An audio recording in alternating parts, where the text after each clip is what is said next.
Hi, it's Frank from Mann Lake, and I'm here to talk to you today about bees in the spring in the Northeast. Our bees are starting to fly. There's some critical things we need to be aware of and to do to be successful this year.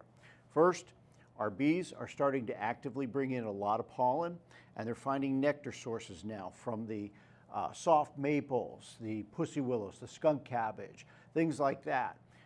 And it's going to cause the queen to start really laying a lot of eggs. You're going to see that brood nest expand rapidly. You're going to see a lot of nectar coming in.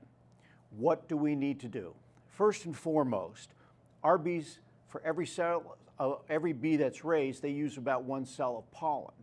So if we get into a situation with the weather changing, constantly in the springtime, we get in where we're going to have 4 or 5 days of rain or cold weather, we might want to consider giving them a pollen substitute. We don't want them to run out of pollen.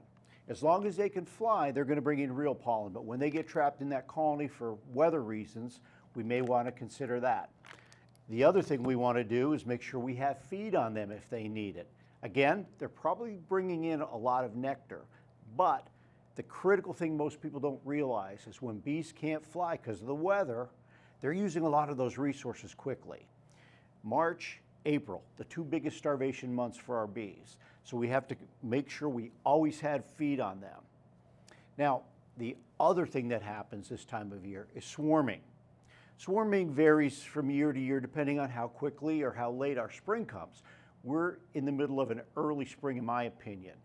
I checked my hives the other day.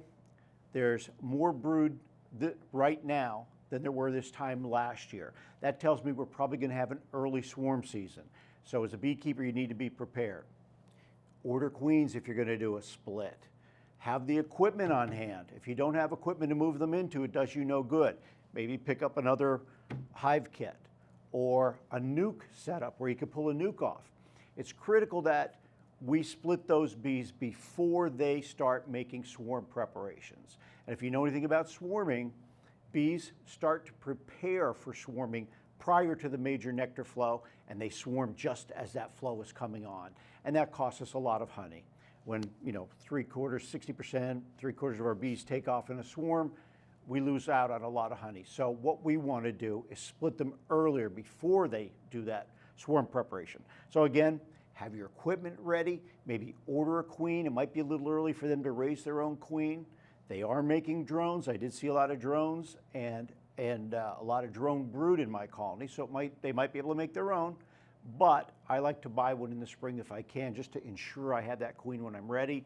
Make those splits, get ready for the flow. Here I always say super up somewhere between the end of April and the first week of May.